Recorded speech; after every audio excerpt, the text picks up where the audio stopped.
Hi everyone, welcome to your YouTube channel. IISER 2024 का जितने भी लोगों ने एग्जाम दिया है उनके लिए must and urgent important video है।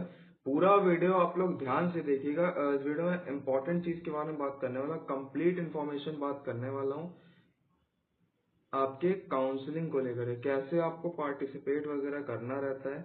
ठीक है, सब कुछ इसमें डिस्कस करने वाला, इसीलिए बोलता हूँ चैनल को सब्सक्राइब करके रखिए। थोड़ा मैं एडजस्ट कर लूँ इसको। हाँ ठीक है, अब ठीक है। तो इसलिए बोलता हूँ चैनल को सब्सक्राइब करके रखिए, बेल नोटिफिकेशन को दबा लेना। टिल जब तक आपको कॉलेज नहीं मिल जाता, इम्पोर्टेंट डॉक्यूमेंट सब कुछ यहाँ पे अपडेट करता रहूंगा मैं, इसलिए बोलूंगा चैनल को सब्सक्राइब करके रखो। तो अब बात करता हूँ आपके लाइक जो आपका काउंसलिंग है, कैसे आपको पार्टिसिपेट करना है, हाउ टू पार्टिसिपेट। ठीक है, तो ये सबसे बड़ा डाउट है भैया, पार्टिसिपेट कैसे करना है। इसको डिस्कस करने से पहले मैं एक इम्पॉर्टेंट चीज के बारे में डिस्कस करना चाहूंगा। 25 तारीख को आपका रिजल्ट आएगा। ठीक है, 25 तारीख को आपका रिजल्ट आएगा। 25 जून से ही 1 जुलाई तक, 1 जुलाई तक, सॉरी हाँ 1 जुलाई तक ही, 1 जुलाई तक अपना अपना 12th का मार्कशीट अपलोड कर सकते हो। काफी सारे बच्चे परेशान थे, मैंने कहा था उन लोगों की प्लीज आप थोड़ा वेट करो, ऑफिशियल अपडेट आएगा इस पे। तो फाइनली ऑफिशियल पे वो आ चुका है, तो उसको चेकआउट करो जा करके। ठीक है, ये 12th का मार्कशीट हो गया। प्लस 7 जुलाई को आपका फर्स्ट राउंड ऑफ अलॉटमेंट है। ठीक है, आपका फर्स्ट राउंड का अलॉटमेंट 7 जुलाई को रहने वाला है। ठीक है, तो ये कुछ इम्पोर्टेंट तारीख थी जो जिसको मैं डिस्कस करना चाह रहा था पहले तो। अब बात करते हैं कि काउंसलिंग में पार्टिसिपेट कैसे करना है। देखो 7 तारीख को पहला राउंड ऑफ अलॉटमेंट है, लास्ट राउंड अलॉटमेंट होते होते होते होते ये काइंड ऑफ 10 अगस्त या फिर 15 अगस्त तक भी ले सकता है, इसमें भी कोई गारंटी नहीं कितना टाइम लगेगा। ठीक है, लेकिन अगस्त तो मान के चलो कि अगस्त तक तो जाएगा ही जाएगा ही पूरा। ठीक है, तो अब आपको पार्टिसिपेट कैसे करना है। रिजल्ट जब आएगा उसके जब आप 12th का मार्कशीट अपलोड कर दोगे, जो आप प्रेफरेंस ऑर्डर भरोगे, प्रेफरेंस ऑर्डर भी मैं बता देता हूँ उसमें। देखो प्रेफरेंस ऑर्डर होता क्या है, काइंड ऑफ जिस तरह आप चॉइस फिलिंग करते हो जोसा काउंसलिंग में, सीसैप काउंसलिंग में, उसी तरह इसमें प्रेफरेंस ऑर्डर आपको फिल करना होता है। प्रेफरेंस ऑर्डर कैसे होता है मैं पूरा बता देता हूँ। प्रेफरेंस ऑर्डर वो होता है जो कैसे आप मतलब कौन सा आइसर आपको चाहिए, अगर वो नहीं मिलता है तो सेकंड वाला मिल जाए, सेकंड नहीं तो थर्ड वाला, थर्ड नहीं तो फोर्थ वाला, फोर्थ नहीं तो फिफ्थ वाला। इससे रिलेटेड मैंने कम से कम 3 से 4 वीडियो मैंने ऑलरेडी बना दिए हैं, कैसे आपको प्रेफरेंस ऑर्डर फिल करना है। कम से कम 3-4 वीडियो बनाए रखे हैं मैंने। ठीक है, तो जाकर के जरूर चेकआउट करना, इसमें मैं डिस्कस कर दे रहा हूँ आपका प्रेफरेंस। वीडियो बड़ा लंबा होगा लेकिन आप ही लोग के लिए कर रहा हूँ मैं, तो प्लीज आप थोड़ा सा इसको कॉपरेट करना आप लोग, जिससे सबको ही हेल्प हो पाए। तो सबको ही कॉपरेट करो, थोड़ा वीडियो को पूरा देखना, तभी चीजें समझ में आएगी, क्लियरिटी आएगी। जो भी आपको आप कुछ डाउट देख रहे हो, काफी सारे कमेंट्स देख रहा हूँ मैं, भैया प्लीज प्लीज हेल्प करो। काफी सारे बच्चे रिक्वेस्ट कर रहे हैं, जो हाथ जोड़ के वो इमोजी होती है आप लोग रिक्वेस्ट कर रहे हैं, तो इसीलिए मैंने वीडियो बना रहा हूँ। तो थोड़ा हेल्प करो, आप लोग के सपोर्ट की वजह से मुझे मोटिवेशन मिलता है। चैनल को सब्सक्राइब करके रखो। अब देखो होता क्या है, प्रेफरेंस ऑर्डर बता देता हूँ मैं।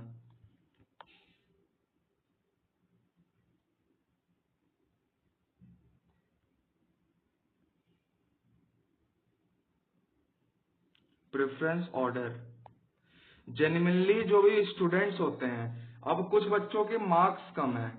ठीक है, कुछ बच्चों के मार्क्स कम है और कुछ बच्चों के एवरेज है, तो जो जो मतलब कुछ बच्चों के ठीक ठाक मार्क्स है, तो जो नॉर्मल प्रेफरेंस ऑर्डर होता है, काइंड ऑफ जो नॉर्मल है, पहला पुणे, पुणे हो गया आपका, दूसरा कोलकाता हो गया आपका,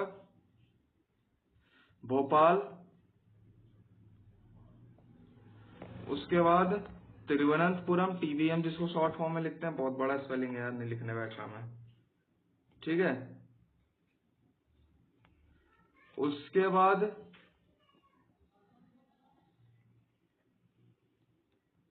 तिरुपति हो गया, उसके बाद बीबीआर यानी बहरामपुर हो गया, ठीक है, उड़ीसा में पड़ता है, ये बहरामपुर हो गया। तो ये नॉर्मल है। अब जिन लोग के मार्क्स कम है, ठीक है, जिन लोग के मार्क्स कम है वो कुछ लोग क्या करेंगे, वो बहरामपुर को ऊपर रख देंगे। मान के चलो जिनके 80s में मार्क्स हैं, 90s में मार्क्स हैं, वो बीबीआर को ऊपर रख देंगे, तिरुपति को ऊपर रख देंगे, त्रिवेंद्रम रख देंगे, ऐसा कुछ करेंगे प्रेफरेंस ऑर्डर। तो ये सारी चीजें जो है, ये सारी चीजें जो चीजें हैं, इसका मतलब इसको मैं आगे समझाऊंगा, तब आपको चीज समझ में आएगी कि आपको प्रेफरेंस ऑर्डर भरना कैसे चाहिए। हालांकि मैंने सारी वीडियोस में इसको इसको अच्छे से एक्सप्लेन किया है। ये जो चीजें, ये जो प्रेफरेंस ऑर्डर मैंने बताया है ना, इसको एक्सप्लेन किया है। पुणे कोलकाता, इसको ऐसे ऐसे ही प्रेफरेंस ऑर्डर सेम बताया है मैंने। ये भी प्रेफरेंस ऑर्डर आप भर सकते हो अगर आपके मार्क्स कम है, या फिर अगर आपको यही चाहिए आप भर सकते हो, ठीक है। और एक और चीज, जब प्रेफरेंस ऑर्डर आएगा तो बीएस का जो कोर्सेस है, बीएस का जो इंजीनियरिंग कोर्स है और बीएस का जो इकोनॉमिक्स कोर्स है, वो आइजर भोपाल में ही अवेलेबल है। तो उसके अकॉर्डिंग आपको फिल करना होगा, BS engineering sciences, BS economic sciences. एक बात आप लोग याद रखना, BS engineering sciences, BS economic sciences या फिर बीएसएमएस आइसर भोपाल, तीनों कोर्सेज आइसर भोपाल के हैं। अगर तीनों में से कोई एक भी आपको मिल जाता है, जैसे मान लो किसी स्टूडेंट को इकोनॉमिक्स मिल गया, बीएस इकोनॉमिक्स मिल गया, एंड उसको इंजीनियरिंग में इंटरेस्ट है, तो इंजीनियरिंग में वो जा सकता है। लेकिन वहां पे आना पड़ेगा आपको, 1 साल तक पढ़ाई करनी पड़ी, 1 साल के बाद आप अपना स्ट्रीम चेंज कर सकते हो, तो ये भी कर सकते हो। अब आपको मान लो बीएस इकोनॉमिक्स मिल गया, आप तो परेशान हो गए, आपने सीट ही नहीं ली, तो फिर ये दिक्कत करेगा। मेरी इस बात को हमेशा याद रखना, स्ट्रीम चेंज कर सकते हो। बीएसएमएस वाला इंजीनियरिंग में जा सकता है, इंजीनियरिंग वाला बीएसएमएस में आ सकता है, बीएसएमएस वाला इकोनॉमिक्स में जाता है, इकोनॉमिक्स वाला इधर। तो स्ट्रीम इधर उधर कर सकते हो आप लोग, लेकिन 1 साल के बाद ही होगा वो, ठीक है। जब आप लोग आओगे, फर्स्ट ईयर कंप्लीट करोगे, सेकेंड ईयर में ही वो चीज होगी, ठीक है। तो ये चीज हमेशा याद रखना, ये चीज मैंने बता दी। प्रेफरेंस ऑर्डर आपको जो चाहिए, मेरा जो प्रेफर्ड प्रेफरेंस ऑर्डर है, मेरा जो प्रेफरेंस ऑर्डर है, मैं उसके अकॉर्डिंग बता दूं। अगर मैं आपकी जगह होता, अगर मेरे मार्क्स 140 प्लस होते या फिर 120 प्लस होते, तो मैं यही 120 या फिर 110, 110 के पास भी होता, तब भी मैं यही रखता, पुणे कोलकाता भोपाल वाली। या फिर कुछ चेंजेस करता, अगर आपकी जगह होगा, कुछ चेंजेस करता जिससे मेरे को जो आंसर चाहिए वो मिल जाए। तो उसके अकॉर्डिंग आप देखना कि आपको जो आंसर चाहिए वो मिल रहा है, तो उसके अकॉर्डिंग आप अपना प्रेफरेंस ऑर्डर को भरना, ठीक है। ये नहीं कोई भी प्रेफरेंस ऑर्डर भर दिया तो कुछ भी करके आप लोग कर लिए। तो जो भी आंसर आपको चाहिए, सॉरी मेरा कुछ डिस्कनेक्ट हो गया था। तो जो भी आंसर आपको चाहिए, उसके अकॉर्डिंग आप अपना प्रेफरेंस ऑर्डर फिल करोगे, ठीक है। जो भी चाहिए, अब मैं से मान लो आपको ये नहीं मिल रहा तो वो मिल रहा है, तो ऐसे चाहिए। कोई बहुत सारे बच्चे अपने अपने तरीके से प्रेफरेंस ऑर्डर डिसाइड करते हैं। जैसे कि मेरे घर से ये पास पड़ रहा है तो ये आंसर सही है, इसका रिसर्च वर्क सही है तो इसको कर लो, इनका सब कुछ सही, तो बहुत सारे बच्चे ऐसा करते हैं। तो आप उसके अकॉर्डिंग कर सकते हो। ये आप बताता हूँ काउंसलिंग कैसे होता है। बहुत सारे बच्चे डाउट रहते हैं, भैया इसमें काउंसलिंग में क्या हर समय पार्टिसिपेट करना। देखो, राउंड ऑफ अलॉटमेंट जब होता है ना,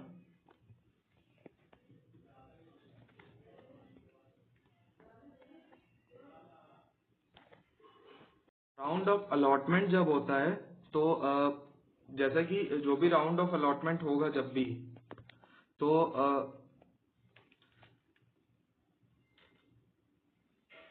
अब हर राउंड में आपको अलग अलग पार्टिसिपेट करने की जरूरत नहीं होती है, ठीक है।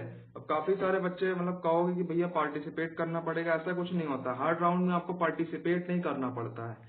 हर राउंड में जैसे आपको आपका रैंक जो आएगा, आपका जो रैंक आएगा, रैंक बनेगा, उसके अकॉर्डिंग ही आपको कॉलेज वगैरह अलॉट होगा।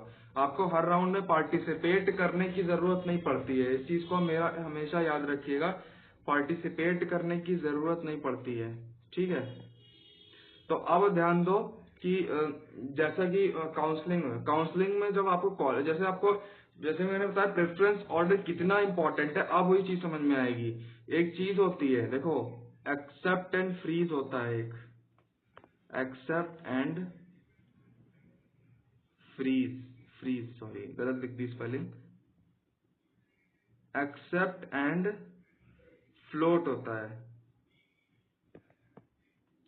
और रिजेक्ट द सीट होता है, रिजेक्ट द सीट, ये चीज होती है, ठीक है। प्रेफरेंस ऑर्डर आप जो भरोगे, अगर आपने जो फर्स्ट प्रेफरेंस पे रखा है, अगर आपको वो कॉलेज मिल गया तो आपको सिर्फ 2 ऑप्शन देगा, रिजेक्ट द सीट, रिजेक्ट कर सकते हो, सीट को छोड़ सकते हो, एंड एक्सेप्ट एंड फ्रीज देगा, फ्लोट का ऑप्शन नहीं देगा। ये बात है। आप लोग कुछ लोग कहोगे भैया फ्रीज और फ्लोट क्या है, तो समझो यहाँ पे ध्यान से,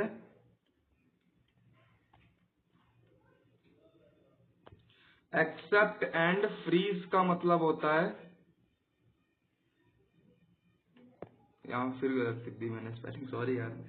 तो एक्सेप्ट एंड फ्रीज का मतलब होता है कि जो कॉलेज आपको अलॉट हो गया है, जो भी कॉलेज आपको अलॉट हुआ है, अलॉट हो गया है, वो आपको एक्सेप्ट है एंड आपको यही चाहिए था, और ये तभी होगा, ये 2 केसेस में होता है। इसका केस 1 क्या होगा कि आपको फर्स्ट प्रेफरेंस का कॉलेज मिल जाए, फर्स्ट प्रेफरेंस पे जो आपने रखा है वो कॉलेज मिल जाए।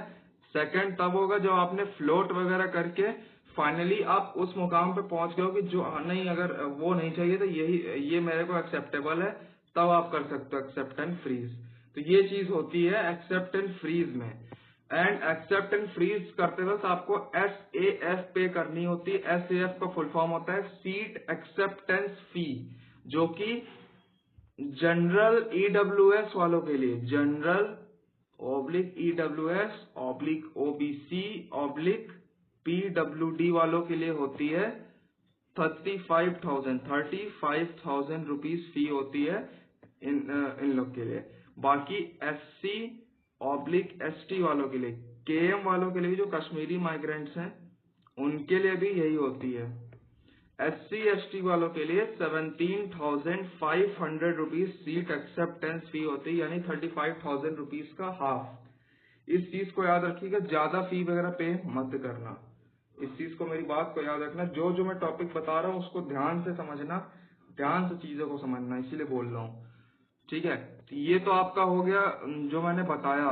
अब एक्सेप्ट एंड फ्रीज आपको समझ में आ गया। जैसे मैं हूँ, एग्जाम्पल के तौर पर मैं हूँ, मुझे आइसर भोपाल चाहिए। अगर मैंने फर्स्ट पे आइसर भोपाल रखा है, अगर वो मेरे को मिल गया तो मेरे को एक्सेप्ट एंड फ्लोट का ऑप्शन नहीं मिलेगा, मेरे को रिजेक्ट द सीट मिलेगा एंड फ्लोट का ऑप्शन मिलेगा, मतलब फ्रीज का ऑप्शन मिलेगा। तो मैं फ्रीज करूंगा या फिर रिजेक्ट छोड़ दूंगा, मिल ही नहीं सकता, फ्लोट हो ही नहीं सकता। अगर आपको फर्स्ट प्रेफरेंस का कॉलेज मिल गया तो फ्लोट नहीं हो सकता, फ्रीज होगा। वो फ्रीज करके मैं SAF पे करूंगा, SAF करके पे करते ही मेरी सीट कंफर्म हो जाएगी, उस सीट को कोई नहीं ले सकता है, ठीक है। लेकिन अगर जैसे मान लो मुझे भोपाल चाहिए था, मुझे अब तिरुवनंतपुरम मिल गया है, ठीक है। अब तिरुवनंतपुरम मिल गया तो मुझे 3 ऑप्शन देगा, क्योंकि मुझे फर्स्ट प्रेफरेंस का कॉलेज नहीं मिला है। मुझे मान लो मैंने तिरुवनंतपुरम थर्ड प्रेफरेंस पे रखा था, अब मुझे वो मिल गया है, तो मुझे फ्लोट का भी ऑप्शन मिलेगा।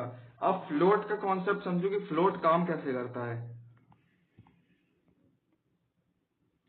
एक्सेप्ट एंड फ्लोट समझो काम कैसे करता है। ये काम ऐसे करता है, इसमें आपको first of all seat acceptance fee pay करनी होती, जो मैंने बताया 35,000 ऑब्लिक 17,500 रुपीज, ये चीज, ओके, ये चीज होती है जो मैंने बताया। तो ये तो आपको पे करना ही होगा। इससे क्या होगा कि जो आपकी सीट होगी, जैसे कोई भी, आपको मान लो कि आपको आपकी चॉइस का कॉलेज नहीं मिला है, फिर भी जो सीट होगी वो आपकी एटलीस्ट कंफर्म हो जाएगी। जैसा मान लो आपको आइसर कोलकाता चाहिए था, आइसर के चाहिए था, अब आपको आइसर तिरुवनंतपुरम मिला है, TVM मिला है आपको, एंड TVM आपने रखा था 5th प्रेफरेंस पे, आइसर के रखा था आपने फर्स्ट प्रेफरेंस पे, आपको ये चाहिए, आपको ये मिला है। तो इससे क्या होगा कि जो आपको ये मिला है, सीट तो कंफर्म हो जाएगी, ठीक है। अब यहाँ पे मेन रोल प्ले करता है फ्लोट। फ्लोट जो है वहां पे मेन रोल प्ले करता है। फ्लोट से क्या होता है, जैसे मान लो आपको सेकंड राउंड में सीट अलॉट हुई, सेकंड राउंड में आपको त्रिवांद्रम मिला है ना, आपको कोलकाता चाहिए। समझ में आ रही है मेरी बात? मैं बहुत डिटेल में समझा रहा हूँ, इसीलिए मैं रिक्वेस्ट कर रहा हूँ कि चैनल को सब्सक्राइब करके रखो। मैं बहुत डिटेल में समझा रहा हूँ, इतना डिटेल में, मतलब 20-22 मिनट की लोग वीडियोस बनाते हैं, लेकिन इतना डिटेल में, मतलब आप लोग कहोगे भैया लंबा वीडियो बना रहा हूँ, लेकिन मैं डिटेल में बना रहा हूँ। यहाँ एक्चुअली गर्मी बहुत हो रही है, फैन वगैरह सब कुछ चल रहा है, लेकिन फिर भी बहुत गर्मी हो रही है उड़ीसा में। तो इस मतलब मैं इसलिए बोल रहा हूँ चैनल को सब्सक्राइब करके रखो, इससे मेरे को ही मोटिवेशन मिलता है। देखो मैंने क्या बताया ऊपर, जैसे मान लो आपको कोलकाता चाहिए, कोलकाता आपका फर्स्ट प्रेफरेंस था, एंड अब आपको मतलब त्रिवेंद्रम मिला है जो आपका 5th प्रेफरेंस था। तो आपको जो ये त्रिवेंद्रम मिला है सेकेंड राउंड में, आपको मान लो त्रिवेंद्रम मिला है, तो फ्लोट यहाँ पे मेन रोल प्ले करेगा। क्या करेगा वो? थर्ड राउंड में मेजोरिटी ऑफ चांस रहेंगे, मेजोरिटी ऑफ चांसेस होंगे कि आपको ये, सॉरी मैं थोड़ा सा खिसका लेता हूँ, हाँ, मेजोरिटी ऑफ चांसेस होंगे कि आपको ये क्या करेगा, ये आपको मान लो अपने फोर्थ पे तिरुपति रखा है, तो आइसर तिरुपति दे देगा।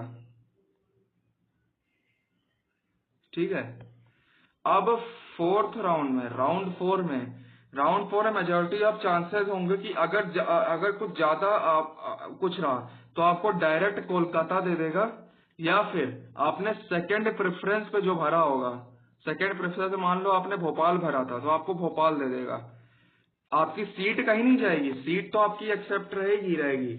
इन केस अगर आपको कोई कॉलेज नहीं मिलता तो त्रिवेंद्रम आपको मिल ही जाएगा। और इन केस एक दो बार अगर फ्लोट होता है तो लास्ट में जो कॉलेज अलॉट हुआ होगा आपको, वही आपको कॉलेज मिलेगा। ये बात आप लोग याद रखिएगा।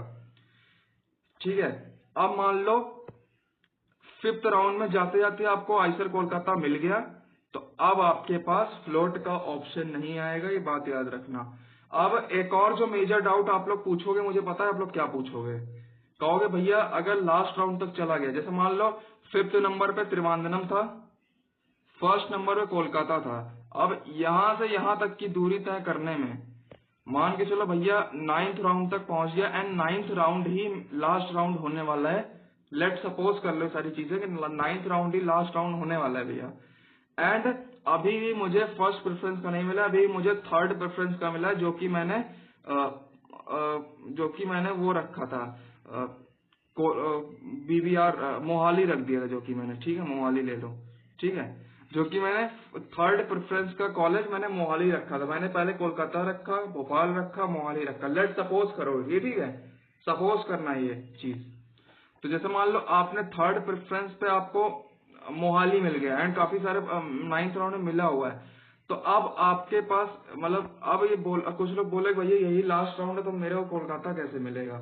तो इस केस में क्या होता है कि आप ये लास्ट राउंड है, तो आपको जो कॉलेज अलॉट हुआ है, मतलब आपको लास्ट राउंड में मोहाली अलॉट हुआ है, तो आपको आइसर मोहाली ही लेना पड़ेगा। फ्लोट का ऑप्शन आपके पास नहीं आएगा। अब आपके पास एक ही ऑप्शन बचेगा, रिजेक्ट का। ठीक है, इस चीज को याद रखना, आपके पास रिजेक्ट का ही ऑप्शन बचेगा। टैब थोड़ा सा हिल रहा है क्योंकि मैं बहुत तेज लिख रहा हूँ, स्टैंड पे रख के बहुत तेज लिख रहा हूँ पेन से, तो टैब थोड़ा हिल रहा है, वो आप लोग मैनेज कर लेना। I am so sorry.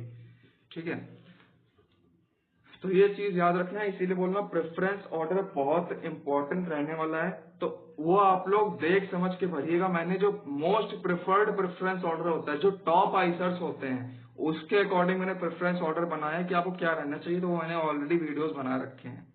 ठीक है, उसके लिए तो होप सो ये चीज आपको समझ में आई होगी कि क्या फ्रीज और फ्लोट का क्या कॉन्सेप्ट रहता है। ठीक है, फ्रीज और फ्लोट का क्या कॉन्सेप्ट रहता है, समझ में आया होगा। ठीक है, होप सो आपको आ गया हो। बाकी और कोई डाउट हो तो मेरे को टेलीग्राम पे मैसेज करना, मैं रिप्लाई तो जरूर कर ही दूंगा। ठीक है, तो फ्रीज का कॉन्सेप्ट मैंने बता दिया, फ्लोट का कॉन्सेप्ट मैंने बता दिया, फ्लोट का कॉन्सेप्ट बता दिया। रिजेक्ट वाला कॉन्सेप्ट तो आपको पता ही कि रिजेक्ट मतलब सीट रिजेक्ट हो जाएगी। फ्रीज कैसे वर्क करता है, फ्लोट कैसे वर्क करता है, मैंने सब एक्सप्लेन कर दिया है।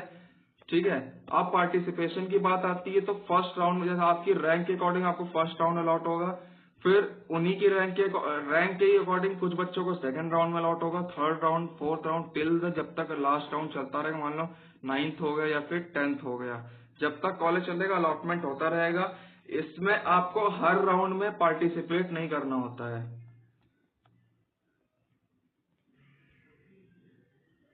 नहीं करना होता है, ठीक है। एक और चीज, एक स्कैम चलता है 2-3 सालों से होता है ये, हम लोग हर बार इसको अवेयर करते हैं, काफी सारे स्टूडेंट्स को मैं हर बार अवेयर करता हूँ इस चीज से अवेयर रहना। काफी सारे लोग बोलते हैं, मतलब जो काफी सारे लोग मतलब कहीं पता नहीं कहाँ से आप लोग को ट्रैक कर लेते हैं वो, तो काफी सारे लोग बोलेंगे भैया मुझे इतने पैसे दे दो, 10,000 रुपीज दे दो, तो आपको मैं काउंसलिंग में पार्टिसिपेट करवा दूंगा एंड आपको आईसर कोई ना कोई कॉलेज दिलवा दूंगा। तो ये चीजें मत करना, ये मैं आपको अवेयर कर रहा हूँ। सेकेंड चीज, कुछ लोग बोलते हैं कि आप लोग मुझे 50,000 रुपीज दो या फिर 20,000 रुपीज दो, वॉट एवर, कि मैं आपका आईसर में एडमिशन करा दूंगा, ठीक है। मैं देखो यूपी से बिलोंग करता हूँ इस वक्त उड़ीसा में, यूपी से बिलोंग करता हूँ, तो इस चीज को मैं सीधी साफ भाषा में बोलूं, आईसर किसी की जागीर नहीं है, सीधी सी बात बोलूंगा, ठीक है। अगर आईसर ऐसे ही मिल रहा होता किसी को, तो यहाँ पे आप लोग जो इंटरेस्ट दे रहे हो ना, उसकी जरूरत नहीं पड़ती। आप लोग ने जिस चीज के लिए दिनों रात जाग जाग के मेहनत की है ना, वो नहीं करनी पड़ती। अगर आईसर किसी की जेब में घूम रहा होता कि लाओ 50,000 रुपए मैं दे दूं, मैं एडमिशन करा दूंगा, मैं सीधे शब्दों में बोलता हूँ। तो इसलिए बोल रहा हूँ कि आप लोग किसी को पैसे वगैरह मत देना, चाहे कोई कितना भी कहे। इस चीज से अवेयर रहना, अगर पेरेंट्स इस चीज को देखें तो वो भी इस चीज से अवेयर रहें, ठीक है। तो अब ये चीज समझ में आ गई होगी। तो यही आपका काउंसलिंग का प्रोसेस होता है पूरा। मेन रोल आपका प्ले करता है एसएएफ, प्रेफरेंस ऑर्डर,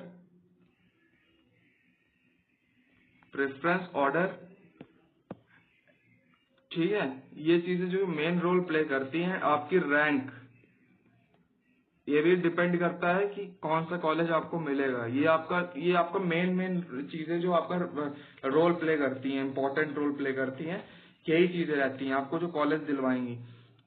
एक और चीज, कुछ बच्चे क्या करते हैं, सीट को छोड़ देते हैं, बाद में फिर मेरे को पता है कमेंट आएगा तो बाद में तो रिप्लाई करूंगा ही, विथड्रॉ करते हैं कॉलेज सीट एक्सेप्टेंस पे करने के बाद। विथड्रॉ कैसे करते हैं? विथड्रॉ, देखो फर्स्ट राउंड का अलॉटमेंट जब होता है, 7 तारीख को फर्स्ट राउंड का अलॉटमेंट है, मान के चलो 7 से 10 तारीख तक फर्स्ट राउंड का अलॉटमेंट चलेगा। मतलब कॉलेज तो आपको फर्स्ट राउंड 7 तारीख को ही अलॉट हो जाएगा, क्योंकि जिस दिन अलॉटमेंट होता है 7 तारीख को, उसी तारीख को आपको कॉलेज में अलॉट हो जाएगा। लेकिन होता क्या है ना, कि आपको सीट एक्सेप्टेंस फी पे करने का 10 तारीख तक का 2 या 3 दिन का टाइम दिया जाता है। तो यही 7 से 10 आपका फर्स्ट राउंड का अलॉटमेंट रहता है। सीट एक्सेप्टेंस फी पे करना दिया, सेकंड राउंड यही आपका 11-12 के बाद होगा। तो इस चीज को ध्यान रखना आप। तो फर्स्ट राउंड 35,000 रुपीज है, 17,500, उसके अकॉर्डिंग जो भी आपको पे करना होता है, तो इसके लिए आपको वो टाइम दिया जाता है। तो जो टाइम आपको दिया जाता है, अगर आपने एसएएफ को पे कर दिया है, एसएएफ आपने पे कर दिया है अगर, एंड इन केस अगर आपको कोई आईआईटी मिल गई या फिर कोई आरजीपीटीआई, कुछ भी कोई भी कॉलेज आपको पसंद आ गया, आपको वहां जाना है, आपको आईसर नहीं जाना है, तो आपने जो सीट एक्सेप्टेंस फी पे की है, 7 से 10 तारीख के बीच में जो डेडलाइन है आपका सीट एक्सेप्टेंस फी पे करने का, ये सिर्फ फर्स्ट राउंड की नहीं बता रहा हूँ, हर राउंड में यही होगा। जो आपका डेडलाइन दिया होगा उसके पहले आपको विथड्रॉ करना होगा सीट, तब आपको क्या होगा, यहाँ पे फुल रिफंड मिलेगा। अगर आप उसके बाद करते हो तो फुल रिफंड नहीं मिलेगा, इस चीज को याद रखना। फिर उनकी रिफंड पॉलिसी के ऊपर डिपेंड करेगा कितने मार्क्स कटेंगे। रिफंड पॉलिसी के ऊपर एक मैं वीडियो बनाऊंगा, आपको हर एक चीज का मैं वीडियो बना के देता हूँ। तो प्लीज चैनल को सब्सक्राइब करके रखो, ताकि मेरे को ही मोटिवेशन मिले यार, कुछ काम वगैरह, मतलब और मैं ऐसा करता रहूं, ठीक है। तो आपको वहाँ पे फुल रिफंड मिलेगा अगर आप विद इन अ डेडलाइन उसको विड्रॉ कर लेते हो तो, ठीक है। यदि आपने सीट एक्सेप्टेंस पे नहीं की है, उस दौरान आपको कोई और कॉलेज पसंद आ जाता है, तो आप डायरेक्टली रिजेक्ट कर सकते हो बिना सीट एक्सेप्टेंस फी पे किए। तो ये बात समझ में आ गई होगी। तो ये पूरा प्रोसेस होता है काउंसलिंग का, कैसे आपको काउंसलिंग में पार्टिसिपेट करना होता है, कैसे क्या क्या चीजें करनी होती हैं। साथ ही मैंने इसमें प्रेफरेंस ऑर्डर डिस्कस किया, एसएएफ पे डिस्कस किया, फ्रीज फ्लोट सब कुछ डिस्कस किया है। वीडियो थोड़ा सा लंबा हो चुका है, लेकिन प्लीज पूरा वॉच करना, आप ही लोग के लिए बनाई है मैंने वीडियो। मिलता हूँ आगे की वीडियोस में, और कौन कौन सी वीडियोस चाहिए आपको इस वीडियो नीचे कमेंट करके बताओ। तब तक के लिए स्टे सेफ, बाय बाय।